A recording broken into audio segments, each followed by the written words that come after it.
now.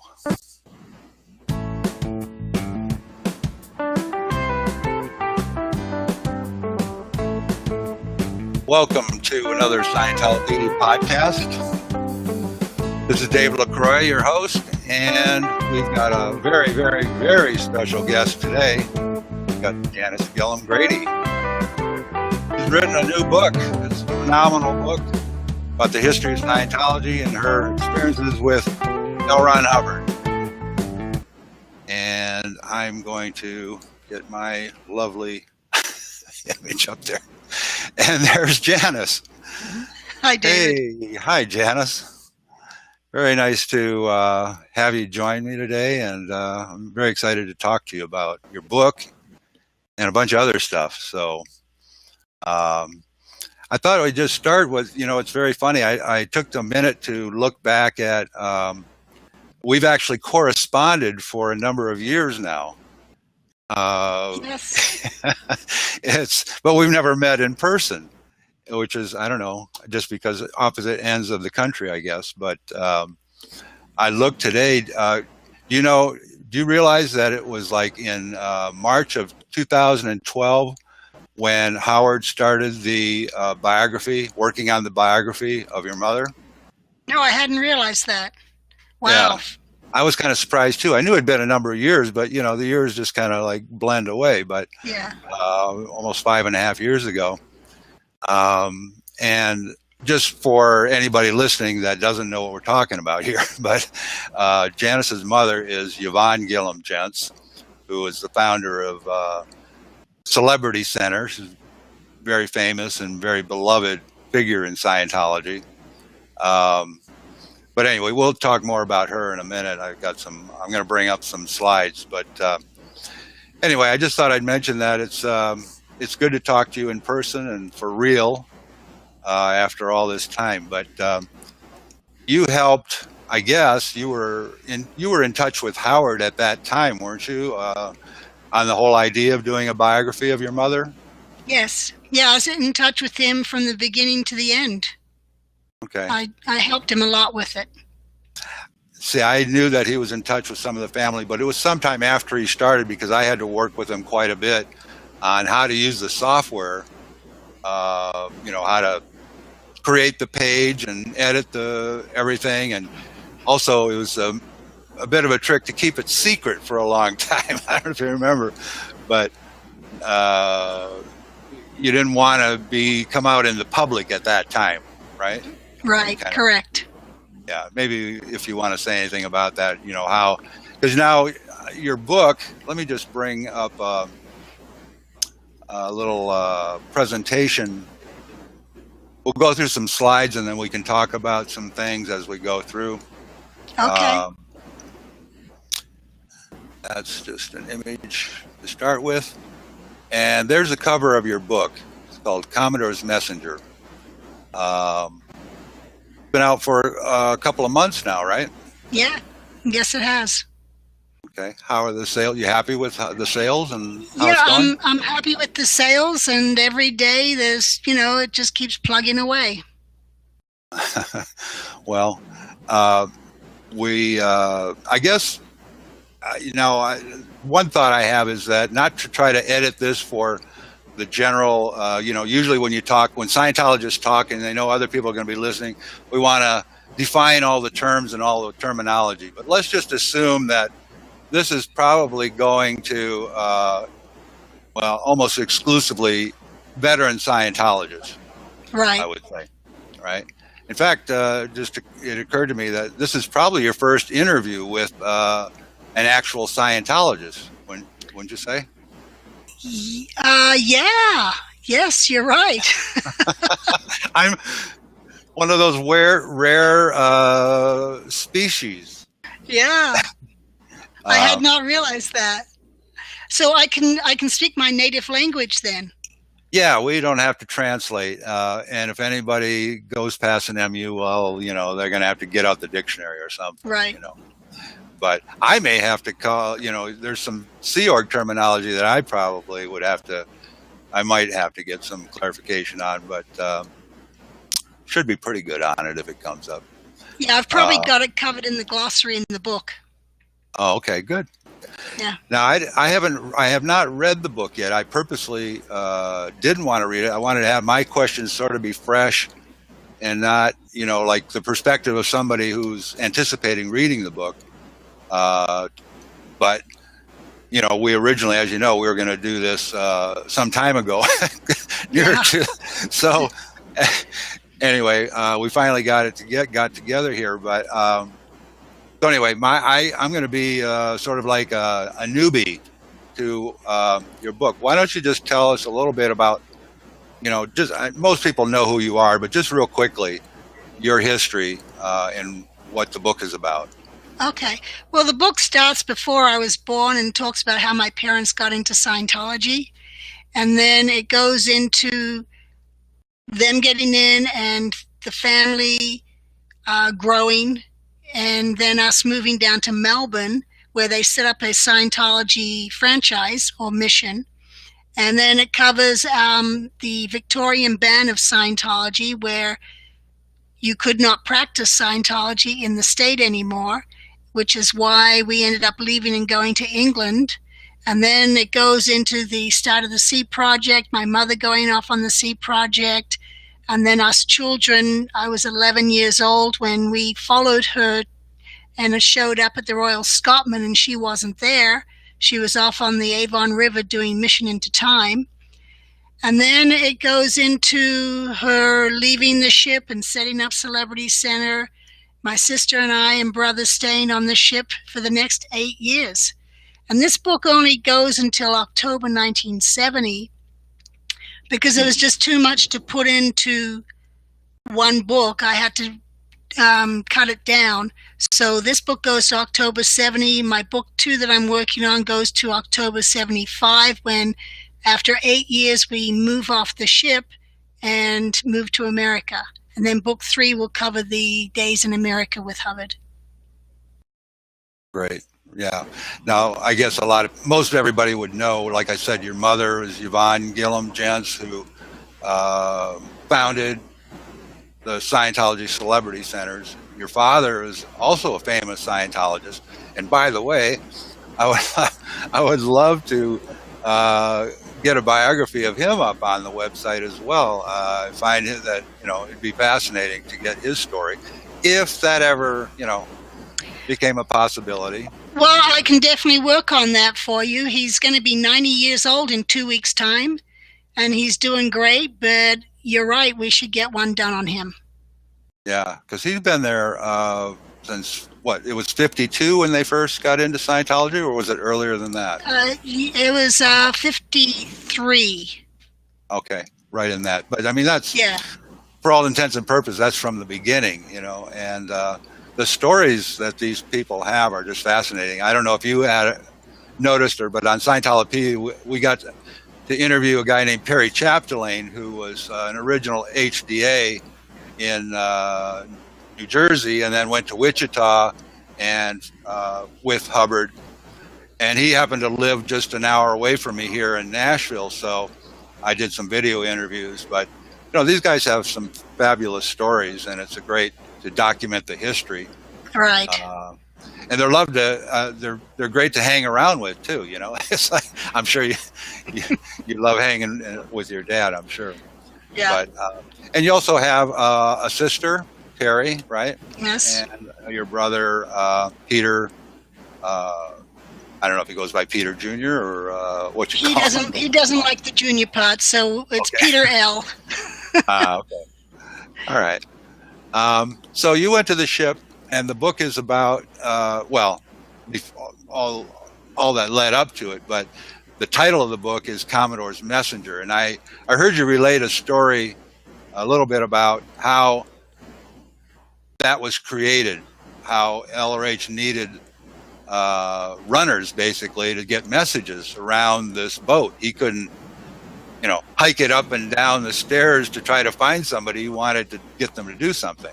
Right. So could you just tell a little bit about that? Yeah, because he had been on the Avon River, which basically was just 2 decks. So you could easily find somebody. And then, he moves over to the Royal Scotsman, which is probably 7 or so decks. I haven't actually counted it. So it's a lot bigger. So for him to find someone, he needed legs. So Quentin was grabbed and said, go run some messages for your dad. And then it was like, who else are we going to have run messages? Because Quentin can't stay there all night. So that's when I was grabbed and started just running messages. And it just started with finding people. And then as he got comfortable with us, we ran verbal messages. And then as time went by, we did investigations for him. And so, yeah, that's how it started. We became his eyes and ears and on the ship. Well, what I found fascinating when I heard that story is I never really thought it through as how that might have started or why he would have these messengers. You just hear about, these young girls being his messengers. You go, that's kind of weird. Where did that come from? But then and also if you think about it, most people come in years later and the Commodore's messenger org, is just such a terrifying and terrible institution within Scientology, Right. It became that, Right. If you fast forward 30 years or so. Yeah. And then to find out this very logical and very common sense beginnings, just kind of was very nice to learn that bit of history was very, right. Very cool. Well, the ship was like 1936 was when it was built. So there was no intercom system on it. There was a PA system that made broad announcements from the bridge. And then there was a little telephone system from the bridge to forward to the engine room and to aft. And that was it, which is why he needed people to run around. Otherwise, he'd spend his whole time looking for people. Right. You needed those young legs. Right. And it started off with nearly every young kid on the ship was kind of thrown up there, and then it finally settled down to 4 of us. And people called us the original 4. And that was my sister, Annie Tidman, Claire Popham, and myself. And for like 2 years, it was just the 4 of us. Cool. Well, I'm going to move along. I've got some slides, and maybe they'll jiggle some memories because we don't really have any particular, agenda here other than to let people meet you, and know more about the book, and hopefully pique their interest so they'll see the value in documenting these histories. By the way, I should mention, even though I haven't read the book, I've seen enough of your commentary, and I saw one podcast you were on, and I get the impression that you subscribe to sort of the Wikipedia type of philosophy, which is a neutral point of view. There's so much bias. I mean, being neutral about Scientology in this day and age is like, none of us really truly can be, but like what Scientolopedia has tried to do is, present the data, put the history out there. Right. And if that blows charge for people, great. And it usually does, the truth, time, place, form, and event type of thing. But I really appreciate that. That's why I have no hesitation to promote your book. There's a number of other books out there that people have written, so-called experts on the subject, that, I don't even read because they're just slanted. They're so slanted. Right. But anyway, I appreciate your I feel everyone has a right to their own view. And who am I to try and force my view upon other people? Whether it's a good or bad experience, it's up to each person. So that's why I try to stay neutral and let the person decide themselves, having the information. Right. Let the chips fall where they may. I mean, there's stuff, and as you know, and I've got a little bit of a screenshot here of your mother's biography page. There's some very unpleasant things about her story, Yes.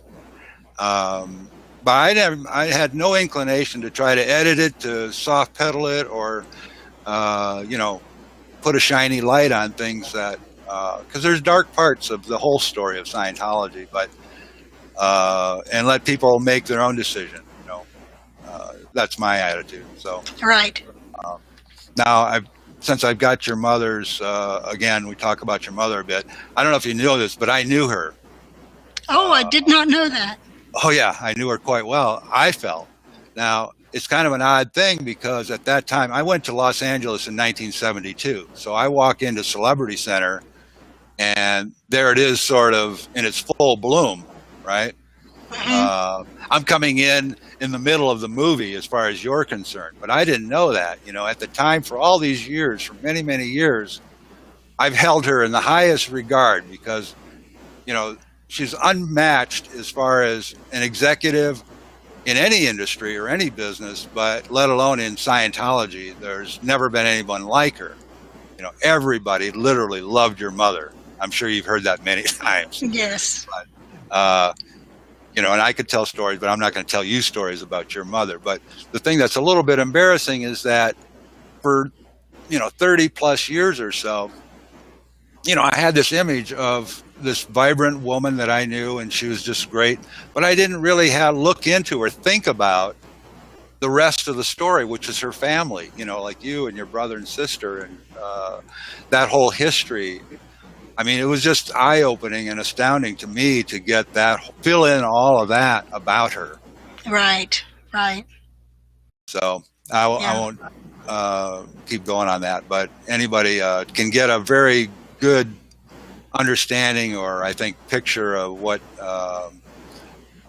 Janis's mother was like by reading that biography at Scientolopedia. And I'm putting a bunch of links at the end of this. When anybody watches this, they'll be able to link to it. Now here's a picture of, you mentioned you guys in Australia. This is you and your sister and your brother and your mother and your dad. Do you know what year this was? Like, it must have been was in December the late 1961. 61. Okay, I thought this. Yeah. I guess that makes sense, but I thought it through. But so was this in Australia still, or? Yeah, this was in Brisbane, Queensland.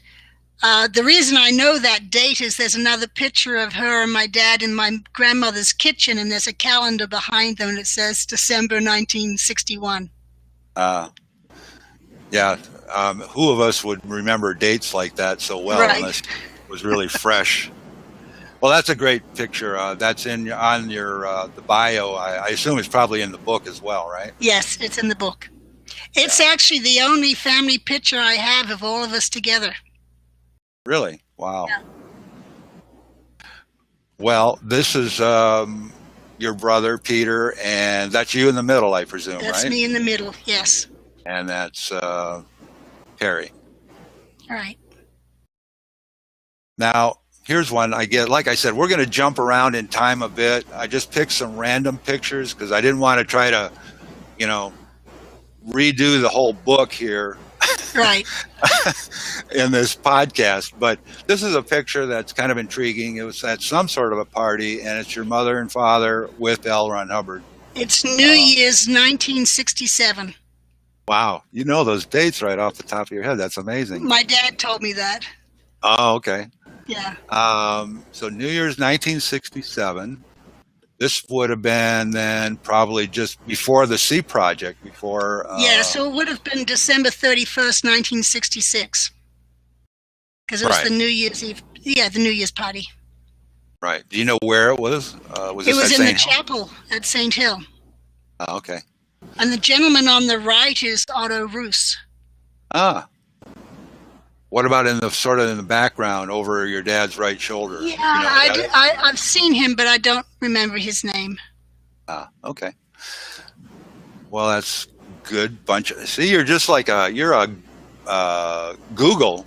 You're the Google of Scientology. Just ask Janis if we could, type in a line, like use a keyboard and just type Janis and ask the question. Yeah. Now here's a picture I wanted to ask you about. This was on course, I guess, at St. Hill, I presume. Yes. And it says, picture for top left. Oh, that's your brother Peter, and then you. Yes. And who are the other kids there? Maybe you can save me time trying to read it without my The girl glasses. sitting across from me with the blondish ponytail, that's Jennifer Powell. Her sister is Marion Powell, who a lot of people are familiar with. She's still in. I met her here in Nashville when they were doing the Ideal Org here, and she's quite the quite the dedicated whatever. Yes, she's always been very dedicated. So yeah, the one across from me is Jennifer Powell. And then the one closest to the camera in the sweater, that's my sister Terry, the back of her. And across from her is Ann Beats. Ann was in Australia with us, and one of her family came over when my parents sent like 100 families from Australia to England because of the ban. Right. So I guess this kind of brings up a question. There you are on course. You're studying Scientology. Was that ever of your own free will, or was it just something like, I grew up Catholic and I went to Catholic church on Sunday because I had to. The family, I went to Catholic school. I had no choice. And that's how it was with us. Our parents were Scientologists, so we grew up with the assist here and there and the little stories and, being told about being cause and effect. We grew up with all that, so it became part of our life. Mm-hmm. Right. Was there ever a point where, I don't know, this is kind of a personal question about asking about somebody's religion, but was there ever a point where you really adopted Scientology as your own? Or was when I was in the Sea Org, it was like, that's what we worked for and that's what you believed in. And, I ran messages on it and I was a manager. I was on Watchdog Committee. That became your whole life and you were just engrossed in trying to improve it and expand it and help the world become a better place. So you're so engrossed in it that's all you do. Yeah. Now, did you ever become an auditor yourself? No, I did the Dianetics course, but I never became an auditor. So you didn't actually audit I never had an interest in it. Never had an interest in auditing other people. I went in session because I was scheduled to go in session. I never pushed for it myself. As a kid on the ship, once I hit grade 5A, Power Plus, I had no more interest in auditing. I was very happy with myself, and I didn't feel I needed to go and do the clearing course and the OT levels. I was totally content at that point. Yeah. Well, that's a bigger subject and topic probably, but it's fascinating to me. Of course, we know all the mistakes the church has made and how they enforced it so much, but it's almost, but I guess it's not that strange. Like I said, I grew up in Catholic, and when you're there and you're young, you believe it or you're going to hell. Right. And it's probably a similar phenomena, but the whole subject, because I make a big effort to distinguish between the Church of Scientology and the subject of Scientology. And I have, a bit of a bone to pick with people who don't make that distinction, right, in certain movies and TV shows, they fail to make that distinction. I absolutely agree with you. There is a difference. Yeah. And of course, the core of the subject was what caused all the trouble, you could say, was LRH writing a book on Dianetics. It's about auditing and about, alleviating someone of the reactive mind, so to speak. But I think it's interesting because there's lots of places also I've read where LRH says, well, send them off. They're happy. They got a result. Let them go. Right. But I guess you being caught up in the Sea Org, you never really have that option. Just say, okay, I'm happy. That was good. I'll come back next year, and if I need it, you right. never really. So, well, no, and when you're in the Sea Org, you also have to think if you leave, you're giving up your eternity. right. They put that threat of Yes. hell and brimstone coming down on you. Right. Yeah. Yeah, and get separated and declared, and you know, you can't have any of your friends and contacts and all that nasty. Right. And when you go out, if you've been in there the whole time and you go out, it's like, where do I go? Who do I know? You know, what do I do? You just don't know. Yeah. Because you don't know who your friends are, and you don't want to go and talk to those quote unquote SPs, you know. Yeah. So. Well, maybe I'll ask you now. There's another slide. I was going to bring this up, but there's a famous, of course, the RJ67 is famous because it talks about the wall of fire. Right. But RJ68, are you familiar with that one? I don't know. You know, Okay. I've heard them all. I don't go by everything by numbers and stuff. Well, yeah, you might have been there because RJ68 was in January of 68, or actually in January 69. And LRH talks about the family, his kids and whatnot. There's a bit of on the recording of the party and so forth. But he famously says, you know, that disconnection, fair game, and sec checking are canceled. Right. On that lecture. Now, of course, he may have reinstituted it, or who knows. But the fact is, he's on tape saying those are canceled. Yes, and I was actually there when he recorded that one in January 69, because he did it in his bridge cabin, and I had to keep the area quiet so there'd be no interruptions as he was recording. But in that time period, he kept saying there was no need for disconnection because we had the technology to handle. Uh-huh. And so, and Mary Sue kept talking to him about it because she had problems with it, with the Guardian's office having to always deal with the consequences from disconnection and fair game. And so she heavily would push, say, we need to get rid of this. We have no need for it anymore. Wow. And that's what he agreed to. And he said, yeah, and we have the technology, we have PTS technology, so we don't need to do this anymore.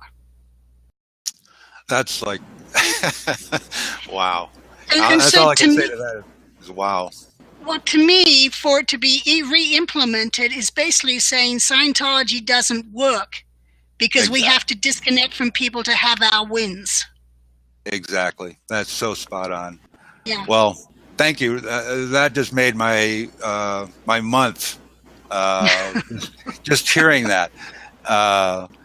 So I mean, I guess a lot of it would be speculation, but you're in a better spot to speculate than anybody else, probably. The way it's in use now, I mean, can we blame that all on Miscavige? Was it LRH wobbling on that a bit later as necessity, or? You know, from my own experience when it came back out, I look at it as Miscavige being the cause of it, and it's a control factor. Right. But I don't know what Miscavige was reporting up to Hubbard, if Hubbard was involved in re-implementing it, because he was getting more schizophrenic. You know, Miscavige or Hubbard? Hubbard was, you know, and he was more into who are all these external influences, people are trying to take down the church. And this is all because the reports being sent to him, not because of what was really going on. Are you talking about after he left the lines in 79 or? No, I'm talking about like in 81, 82, the whole mission holder takedown. Right. So, see, I personally, I don't believe any of the communications or messages or whatever. I got a feeling the whole comm line was corrupted by then.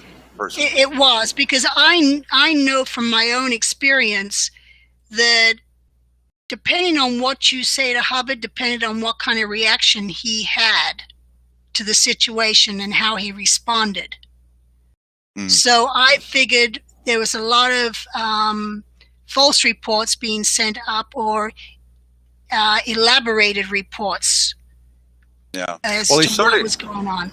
he sort of got the phrase, hung by your own petard is a old-fashioned phrase, but in a way, the fact that he refused to pick up the telephone and call somebody, he put himself so out of touch that he had to rely on just one, really, he didn't have the access to his juniors, to his whole organization. He did. There were reports being sent up to him, but I later found out from Steve Foust, Sarge, who used to work with Hubbard, he was up there with him, Right. that Pat and David Miscavige, they were the runners, they were the people that exchanged the mail packs. Right. Well, apparently, per Sarge, he saw them actually sitting in the car changing reports. Right.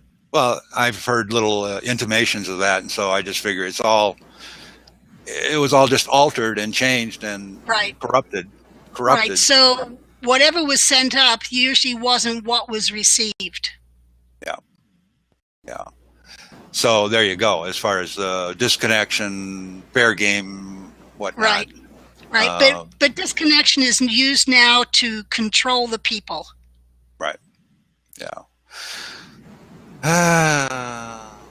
Well, you mentioned a couple of names there. By the way, I'm going to tease you a little bit here, Janis. So just realize that I do that. You don't know me that well, but I like to tease people sometimes. But when Pat Broeker gets in touch with you, for old time's sake, please put him in touch. I'd like to do an interview with him. Oh, I'd love to do that. I'd like to do his biography and sort of do some mining of the information that he has. Yeah. Because we're down to really, there's nobody left other than him, and I don't know what frame of mind and attitude or whatnot he would be in, but there's no other witness to those last years of L. Ron Hubbard except for him. Right. That's correct. That we could rely on. I mean, you hear stuff, Miscavige and them were there, but according to Puff,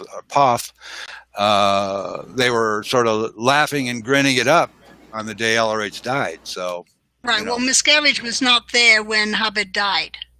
No, but he came up later, and they were it was kind of like this cheery thing going on or something. Right. Yeah. Anyway, this is just a picture of the Apollo. I don't know where this is at, and I think I'm going to move along. There's not really. Here's a picture of a bunch of you guys. Yep. On a beach somewhere. I mean, I guess all you did was go to the beach and have fun all the time, right? No. The ship was in dry dock, and so the children were moved ashore in Valencia to a hotel, and the hotel was on the beach. So we spent about a week living at the hotel, and that's Ira Shaliff in the middle there with all the kids around him. Was he sort of like a Manny? No, his wife at the time, Candy Swanson, was our tutor. Yeah. And so Candy was with us at the beach, and Ira had been away, and he came back, and he hung out with us kids for, a couple of hours or something. And Candy took the photos of him with us. Nice for him to have a break too, probably. Yeah. Now, you mentioned she was your tutor, so your education from the time you went to, we saw a picture of you on a course at St. Hill, right. Then you're off, becoming a messenger. I mean, did you learn how to add and subtract and anywhere along there? Well, I knew how to add and subtract beforehand.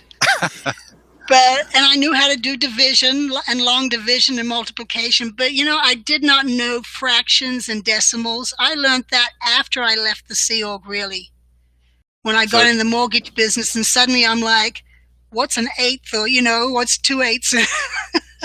Wow. I had no idea, so I had to learn that. But we learned just basic reading, writing, and arithmetic. We had no science, no geography, no history, none of that. Well, this is something that's crossed my mind because I understand, there's a lot of people will point at this, the mistreatment of the children and blah, blah, blah. Now, you live this, so I don't want to evaluate for you. But if you gave a 10-year-old the chance to go off on an adventure, almost like with Captain Hook or something, it seems a little bit like almost Peter Pan-ish. It probably wasn't, but you get to go and be with grown-ups and climb and run around ships, and I don't know. I mean, was it horrible, or did you have a good childhood, do you think? Yeah, well, I've never really looked at it that way. I mean, I don't regret my childhood. I'm not stuck on how I was raised or anything, but I know as a parent myself, when I looked at my own children at 11 years old, when I was off on the ship with my sister and brother and no parents, I was like, well, what were my parents thinking? Yeah. I would not have done that to my own children. Yeah. Well, I can see that.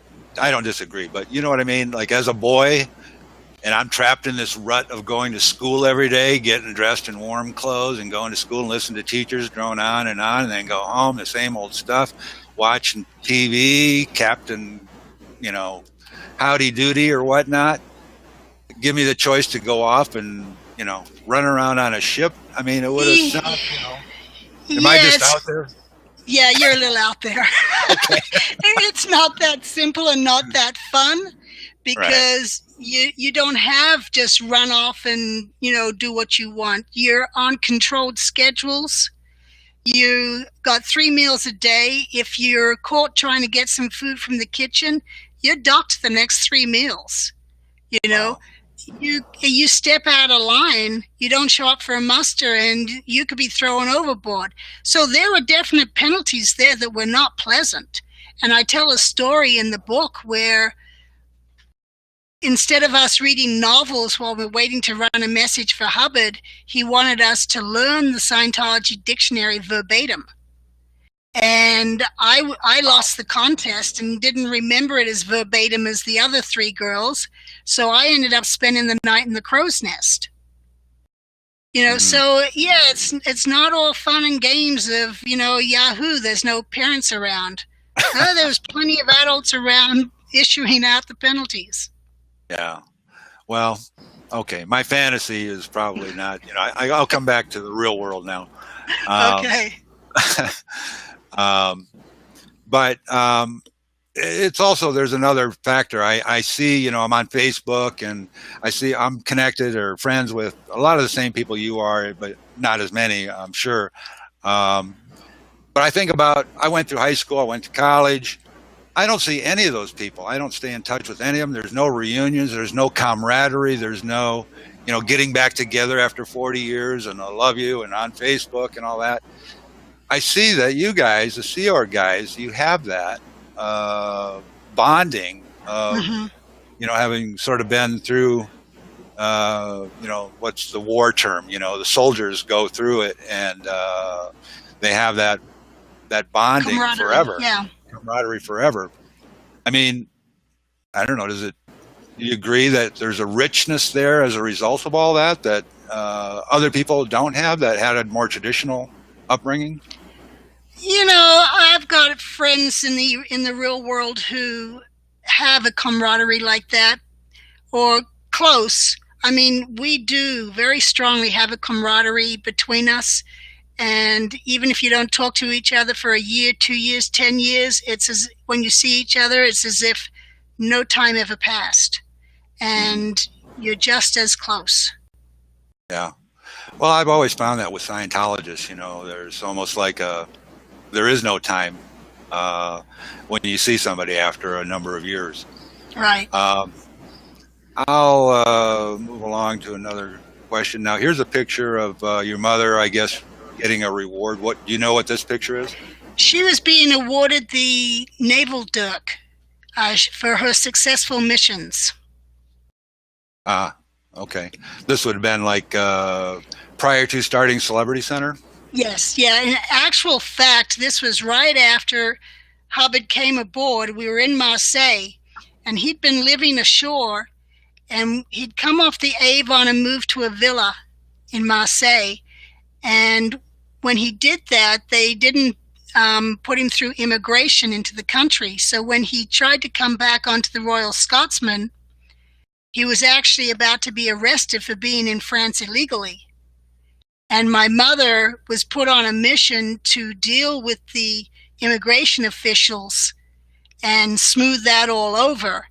And so she got a affluence mission assignment for that, and he awarded her the Dirk because she was like, she saved him from going to jail for her mission there. Well, she would be the one person in the universe that could have smoothed over any kind of a situation. I mean, you know, she had anybody eating out of her hand within seconds of meeting her. You know, she was just that type of person. Right. That's an interesting story. Now, I was going to ask you about this picture. You probably know what this is on, and we've got it in a couple of places on the website on articles about the ship. This one, I have it attached to Ian Waxler's story about the ship. Okay. You know what this was yourself? Yeah, LRH was showing photos that he had taken doing some photo shoots. I was not on board at that time. I was actually on mission, so I was not there. Otherwise, I'd probably be in one of those photos somewhere, but I'm not. Well, it looks like a heck of a party. And yeah, he's dressed very dapper. Yes, he would do that. I did a podcast with a guy a while back, and you know, we both laughed because it's in regards to Bill Robertson, who I'm going to ask you about in a second. But you know, Bill Robertson took to like wearing capes and stuff, and this guy said, well, he's not the only one who would wear you know, sort of extravagant clothing and capes and such. Right. Talking about LRH, you know. Right.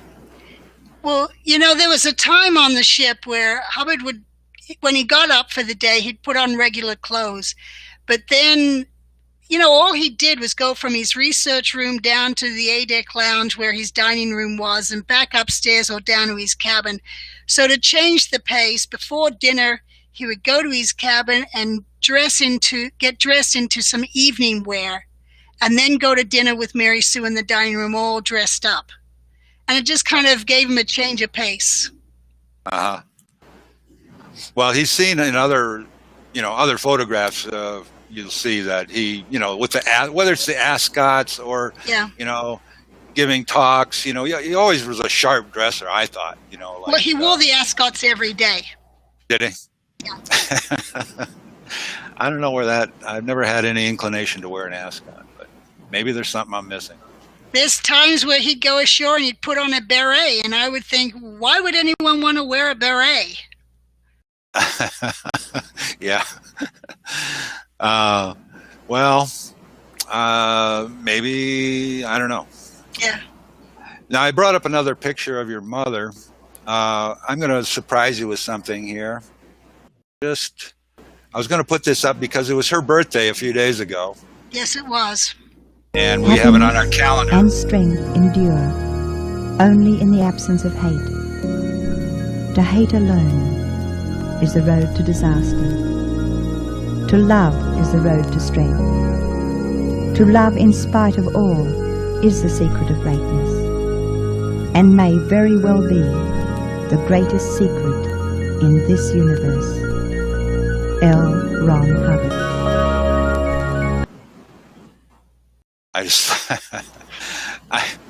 I'm sure you've heard that the full recording. We've got them up on her biography, but I was going to put that. That's just a short clip from that one of the recordings she made, and yeah, she did 3 or 4 of them. Yeah. Now, here you are, right? Yes. Yep, that was taken in Setchable in 1973. Oh, okay. Yeah. We were doing a photo shoot of a winery. Oh. Yeah. Did he often, I mean, he had one or more messengers with him whenever he went out on those? In those days, in 73, yeah, it'd be more than one. Okay. Yeah, probably two of us. Okay. The reason I brought this one up, I know that's Ann Tidman behind LRH there, right? Yes. I'm just curious, were you aware at the time that when she was living in an apartment across from Celebrity Center there in Hollywood towards the end of her life, did you have any contact with her during that time at all? No, I'd been gone for years.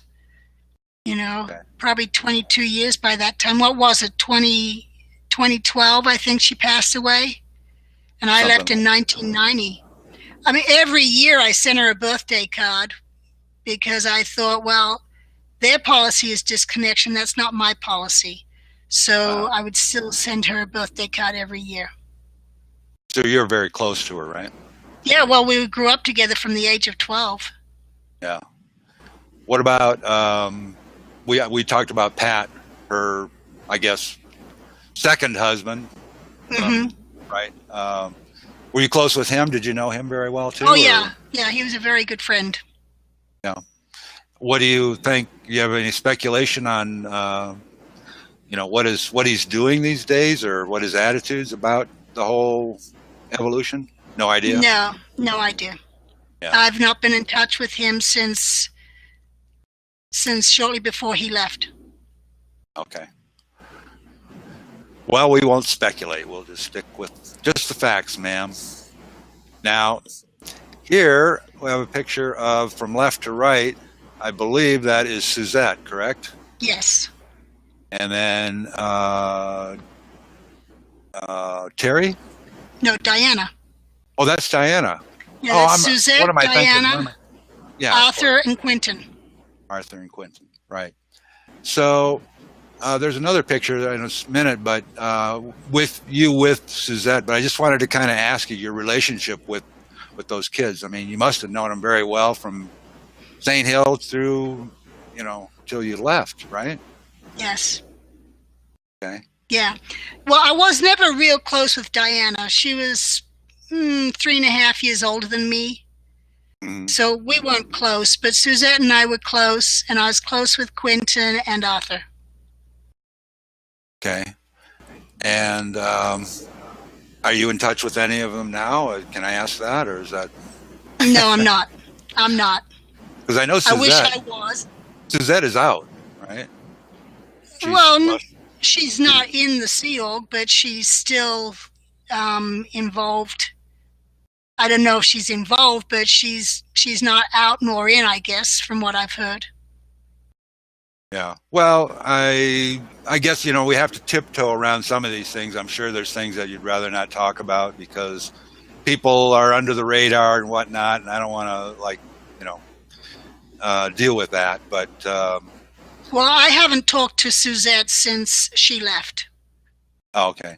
Because I know she's business partners down in Texas with a guy who is out, Michael Laws. And so it'd be kind of odd that she would still be drinking the Kool-Aid, as we say, but who knows? Right.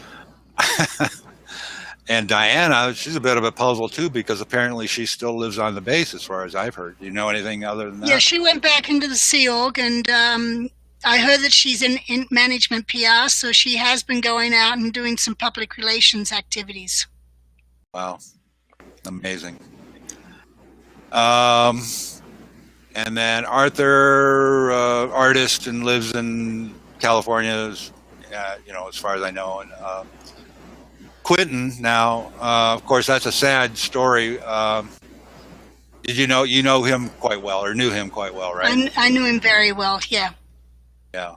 Everything I've heard is he was just a happy, wonderful guy and loved airplanes. Is there any other little tidbit that you could share about Quentin?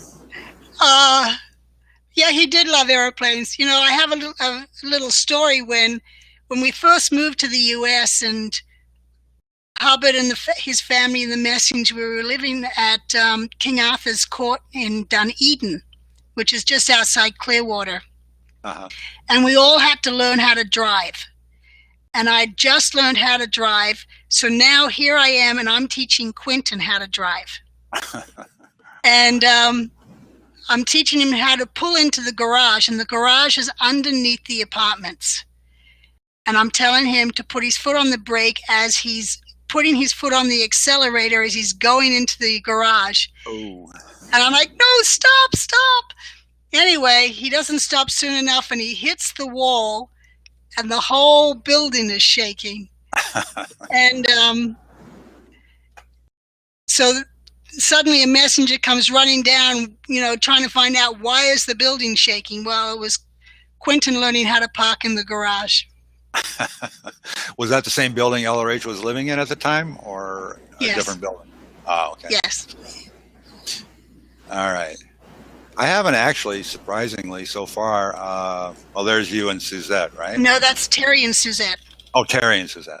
Yes. Okay. I haven't actually asked you about L. Ron Hubbard because, the man, the myth, the legend, so much been written about him here, 30 odd years after he's passed, still reviled by many, and, hero idolized by others. You knew him firsthand, day to day, working. You knew his moods, his attitudes. I know you probably put a lot of that in the book, but just what are some of how do you think about him now? After that, all of that experience with him. Boy, you're asking me to step on the grenade. Well, of course. I didn't say I was going to make you comfortable here, I invited you on, Right. I didn't make any promises to be nice. No, you didn't. Well, just take the grenade as best you can, I guess. Let's put it this way. I feel he believed in what he was doing. He audited himself every single day practically. When he was sick and couldn't audit himself, he had other people come audit him.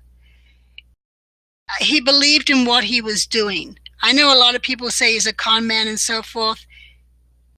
He believed, and maybe it was over time he kept telling himself, but by the end and by the time I met him, he believed in what he was doing. Yeah. Okay. Fair enough. Those of us that use the tech are auditing people and helping people with it on a daily basis or whatever. Kind of get what he was trying to do, I guess. Right. And there's a lot of people who came in and had life-changing wins from just doing like the comm course. Right. And people, you can make fun of that, but there were no other courses out there that taught people to communicate. And so teaching them to communicate or to confront in order to go get a job interview, that helped a lot of people. Right. It changed their lives. Well, that's my argument. People say, oh, it's a bunch of, it's a scam, whatever. I said, well, things like study tech. Learning how to look up words and define them and rehabilitate past subjects that you didn't know about, or like you just mentioned, communication skills, not to mention the charge. Right now we got this opioid epidemic that people, is a buzz in the news, and PTSD from people are suffering from. Is there a therapy there? Is there a therapy there that helps people? Right. If somebody gets relief and they no longer want to put a pistol to their brain because they got some charge off, are you going to deny that to them? Or not you personally, but right. And that's why it's everybody's own choice as to whether they want to believe in it or not. It's each individual's choice. Everyone's different. Yeah. Well, that's, I guess, a good way to live life, is live and let live, so to speak. Right. Now, I wanted to ask you about a few people that, besides L. Ron Hubbard, I won't toss you another grenade about him. I'm going to tell people to read your book and let them, make their own decision. But I'm still like, Howard has started. Howard Dickman is the biographer of Yvonne, Janis's mother. But he started to update or do some work on Mary Sue's biography, and we don't have a good job done of that. So could you tell me just a little bit about Mary Sue, how your relationship with her, how you found her, what you thought of her?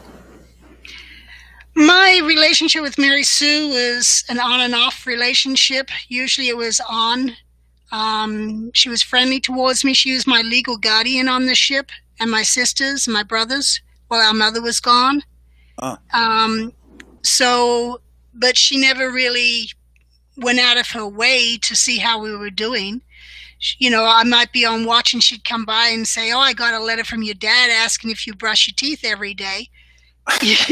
Something like that. But it wasn't a close relationship or anything like that at all. It's kind of like we were the stepchildren that she really didn't want to have anything to do with. Her work was her priority, and then her kids. She was in the same boat as a lot of, her children were in the same boat as a lot of other Sea Org children, where you're the second-class citizen compared to Scientology. But she was very dedicated to Hubbard, her husband. Their relationship was usually very good until after the FBI raids. And then they were rarely together. They'd have to make arrangements to see each other. And he actually got to the point where he didn't want to see her letters, and he would have us vet them. But he wrote to her every day until a certain point, and then that was it. But she was very dedicated to him.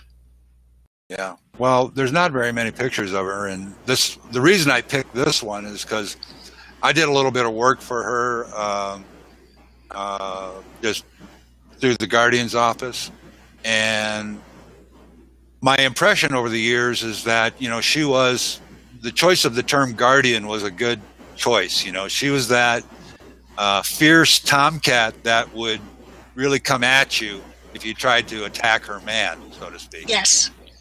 Yeah, and she protected her children the same way. She was known to go after some messengers a couple of times when they're running messages to her children and the kids were in trouble. Yeah, she was definitely Mama Bear. Yeah. But she when we had parties on the ship, she would go to those. She would sometimes dance. When we had weddings, she was always there at the weddings. She helped plan some of them. She got involved with, some of the crew and hung out with some of them. She mostly stuck with Nikki, who was her communicator, but she socialized. Yeah.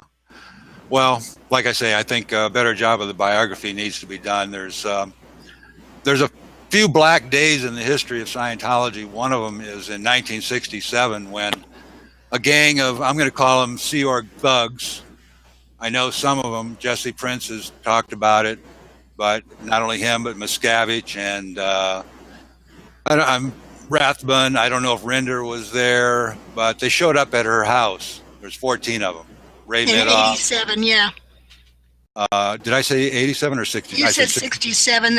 You're talking about 87. Yeah, I meant 87. Sorry.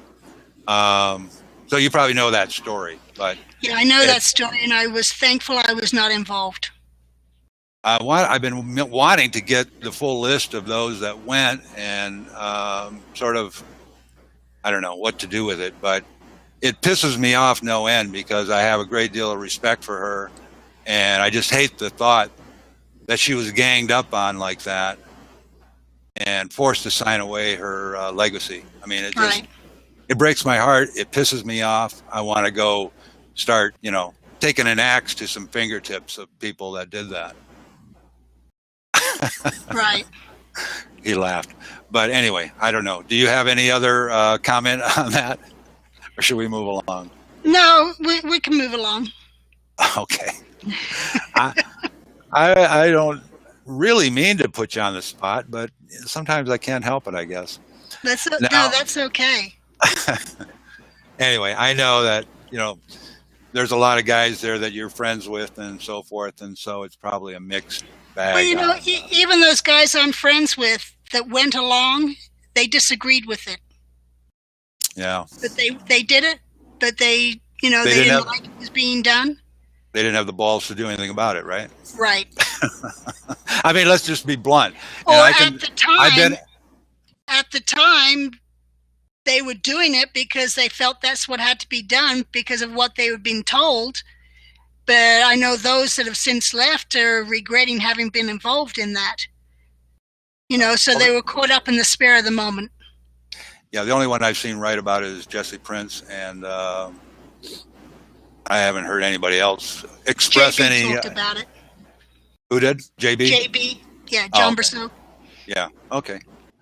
Well, that's good. I mean, I think the way we find redemption is first we got to be honest with what we did, Yes. or didn't do, or when we didn't act when we should have, or when we did act that we shouldn't have, and I have no interest in going on a crusade of beating people up that, did this or that, but the ones that won't come clean or try to make it, something it wasn't, that's where it goes off the rails.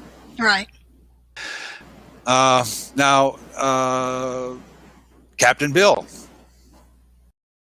I'm sure you must have known him pretty well. Yeah, right? I knew Captain Bill. I see you're smiling. Anybody I've talked to about him liked him. Yeah. He was a good guy. He went off the rails every now and again, but you just straighten him up and he then goes right again. How can you think of an example of how he go off the rails? Yeah, he had a mind of his own. When he was sent to EU to command the continent, he heard that the UK had a ship called the Commodore Queen, and that they just left her sitting bottomed out in some harbor. So he put a team of pirates together and went off to get that ship for EU and take it away from UK. And it's a story I write about in my book too. But it's where he should have been in Denmark running the continent. Here he's off putting a team of pirates together to go and Shanghai another ship. It's just a fun story, but he had a tendency to do that type of thing. Yeah. Well, I don't know if the reason he's a fascinating character even today, even though I never met him, but he's left quite a legacy of his own. I don't know if you're aware of the whole Ronzorg network. Yes. Yeah. But I just recently did a podcast with Max Horry, which I don't know if you know who that is, but I know who that is. Okay. Largest, most successful field group in the world. And they deliver Captain Bill's much maligned applications of the upper OT levels called Excalibur. You probably heard of that, etc. Mm-hmm. But the fact that, in South Africa and Russia, the only places where Scientology actually is booming are where his applications of the upper OT levels are being employed. Right. So if you believe in this weird philosophy about statistics, there are some statistics right. that are and so anyway, I've actually experienced that, and so he's quite an interesting character to listen to his talks. He was very prescient in the 80s, talking about what was happening on planet Earth and where it was going and what we were going to run into, and we're seeing all of that happen or being played out today with the governments right. and the takeovers and whatnot. So, but thank you for sharing that story that kind of reflects what I've heard from other people. When they talk about him, they tend to smile, and they usually have some sort of story like that, you know, a bit of a pirate. Yeah, yeah. But he's a good guy, and, you know, when he was the captain, he definitely cared for his crew. Do you recognize where this image is? Is that on the Apollo, or is that some other ship? Yeah, that's on the starboard bridge wing. Wow. Very good. It's a pass. Thank you. Let's see. I'm going to pass this one by. The only reason I put it up there is because there's camera boy Dave. I don't want to ask you about Miscavige. I really, you know, at this point, I don't care about him. Okay. He's, to what the outcome of the universe and of Scientology, he's pretty much irrelevant. Because sooner or later, he's going to be gone. The good people that are there will reform it. I don't even want to sully this beautiful conversation I'm having with you with talking about him. Good, you know, then let's move on. There's what, you know, movies, TV shows, blogs, books devoted to that, you know, guy. At the end here, I'm going to put up some links. They'll be on the attachment to this. But I wanted to ask you about a couple other people. We were talking about Bill Robertson. We talked about Mary Sue and the family. Did you know a couple of my friends, like a guy named Charlie Rush? Did you know him? I knew Charlie very well. He'd married Annie. Oh, really? I did not know that. Yeah, that was her first husband, Annie Rush. Oh, I didn't know that. Well, Charlie was a course supervisor at Celebrity Center before he went up lines. Yep. He was famous for doing bull bait, checking people out on TR0 bull bait, and doing his pirate routine. Were you ever subjected to Charlie Rush's pirate? Is that with his teeth?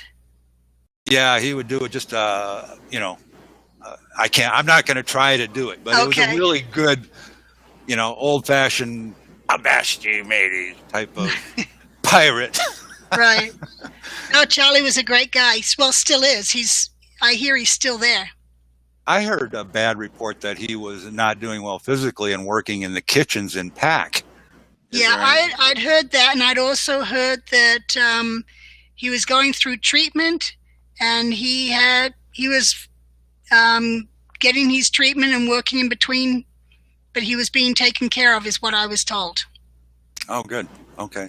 For those listening, Charlie Rush was a drummer in the Apollo Stars as well, so that's how a lot of people might have seen pictures of him or come in contact with him. Another one there from those days is, of course, there's Ray and Bob Midoff, and then Gilda Hitchens and Gilda Midoff. Did you know Gilda very well? Yeah. Yeah, well, she was from Celebrity Center. Well, so was Ray and Bob. I know. Yeah. I mentioned them. Ray, yeah, not so much. Bob was a really nice guy. He was doing work for OSA. Last I ran into him over in PAC. He had spied on Mayo's ACC up in Santa Barbara. But Gilda is a love of, not the love of my life. I don't mean it that way, but I love Gilda. I saw her years later at Celebrity Center with, you know, all the gold braid and everything. Yeah. And no, she's a great gal. Yeah. I don't get it, though. Why are they still there? I mean, just blows my mind. I can't answer that. Okay. It was a rhetorical question, I guess, but you know what I mean? There's so many great people, and I'm sure you know this better than me, but... they're enablers right now. You know, Dave only has the support and the power that they give him. Yeah. If everyone just did a I am Spartacus type thing and no one gave the support, then Dave would have no power. But as long as he keeps being given, as long as people keep supporting him, he's got the power. Well, you know, the FBI, you were there and lived it, but the FBI was this close to going into the base back in, I think it was like 2011, maybe. Right, I'd heard 12. That. And at that time, they asked Mike Rinder if it'd be a good idea, and he told them no. He told them not to go because they would just all be, because there was reports of elder abuse at that time. Right. And that pisses me off to hear that because, the guy probably doesn't even have a high school education, and he's like, giving advice on Stockholm Syndrome or be an expert on Stockholm Syndrome. But be that as it may, is that what we got there? Is these people it's a Stockholm Syndrome? I mean, I know that's a psych term, and us Scientologists don't like to use that. But I have to agree with that. And I know that when I was in there, I was of the same frame of mind, because you don't want to do anything that would hurt or damage the public relations of Scientology, because you become declared a suppressive person, and it wasn't forwarding the purpose of what we were there for. So if the FBI raided and I was there and they came up to me and they said, "Are you being held against your will?" No, I'm here on my own free will. Yeah. What if they had some professionals where they took people in a separate room and they explained to them that they're safe, they can be given, a ride out, a place to stay, people to take care of them? No, because once you do leave, it's like a peeling of an onion. But when you're in there, that onion is still in full form, and it's once you leave and you start seeing things and your eyes open a little more and more, that onion is slowly being peeled. And it takes probably about 4 years for someone after they've left to still be peeling the onion, but no longer feel the effect of them. Yeah. Well, would it be fair to say that we're looking at PTSD with these people, even after they get out? Yes. I mean, it seems like a lot of the same kind of, phenomena.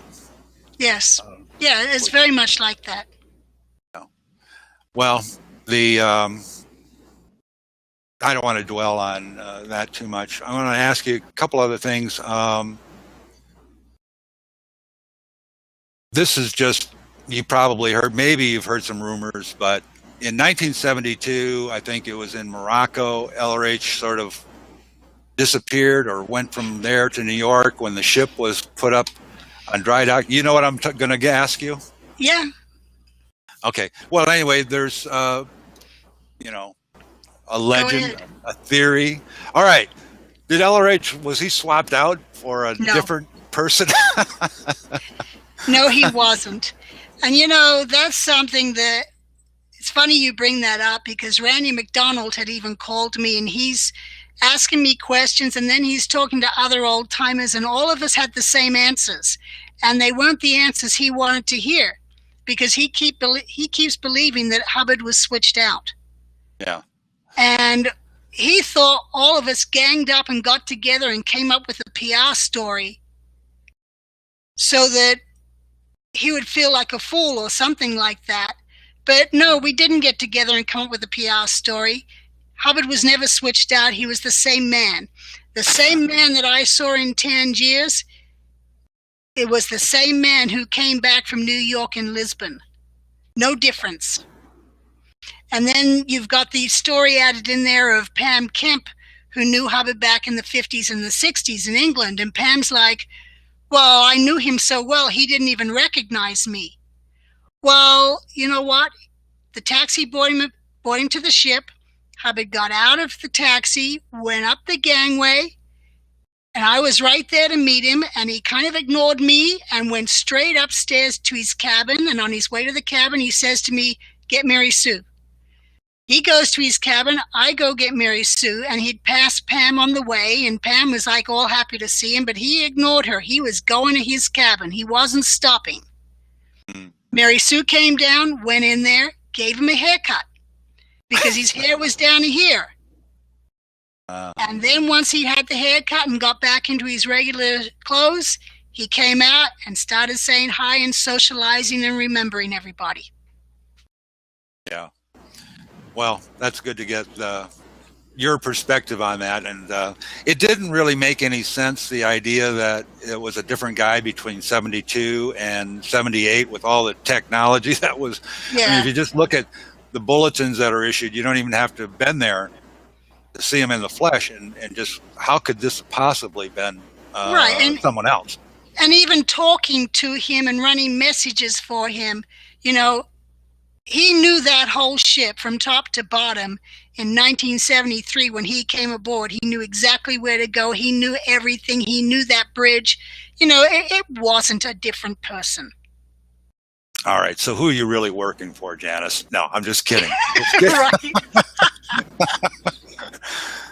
Well, all right. So back on the dark side and theories. Now, I just didn't want to forget this one, but Dave LaCroix, I was going to ask you about him. Okay. I just find it odd. I know the story, and people that don't know the story, they can Google it or whatever, but he was sent in to you and your sister, right, to act as a spy. Yeah, probably mostly for my sister. Okay. Yeah.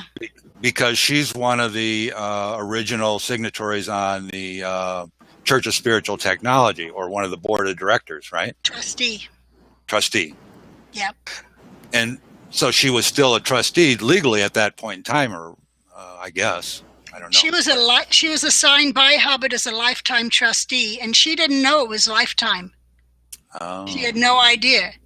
Apparently, those papers were locked away by Miscavige, who was the one doing all the corporate sort out and stuff. But yeah, she had no idea when she left that was her power, and that she had the power to have taken him down if she could have gotten Marion Powell and Greg Wilhare to support her. Those three could have taken him down if they knew it. They were the other trustees? Yeah. And I'm sure to this day, Greg and Marion and whoever else is now the trustee, I'm sure they have no idea that they have that power. Corporately, they could take DM out. Yeah. Well, I'll say my prayers tonight that someday that happens. But right, maybe they'll listen to this interview and get the idea. Yeah, I'm sure they'll. How could they miss it? Right. We're global. Well, you know that was my list of questions. Is there anything that you would like to tell people about the book, or? You know, all the reports I've had on the book, all the reviews and the messages and emails and so forth, there's one same complaint. Where's book 2? So I'm working on it, and I'm hoping to have it out by June next year. I want to do a big release party in June. So I've got to get my butt in gear and get it wrapped up to have a big release party there in Vegas in June. That's a lot of work, isn't it? Yeah, it is a lot of work. Yeah. Are you self-publishing, by the way? Yes. Oh, okay. Well, Janis, you know, this has just been way too long in the coming, and thank you for not only joining me, but for writing the book and putting this history there for generations, because I don't think they're going to stop talking about L. Ron Hubbard for some time. No, they won't. Doesn't look like, you know, it's like they're going to give up that one for a while. Yeah. So. And my book is the closest to a true biography that they're ever going to get. And though the book's not about him, it's about me, I still put so much history in there about him that no biographer can write today. Yeah. Well, like I say, you're walking Google or whatever. And, you know, on the website, Scientolopedia, we have I created the biography of L. Ron Hubbard is composed of these kinds of stories. You know, I call it anthology pages. So there's some 100 or so different stories from different people about their experiences with L. Ron Hubbard. And right. I think that's, you know, that's probably, you can find more truth that way than if you just, an academic sits down and tries to academically do it. Or yeah, it's not the same. Who's this guy Sherman? I don't think he's going to get around to it.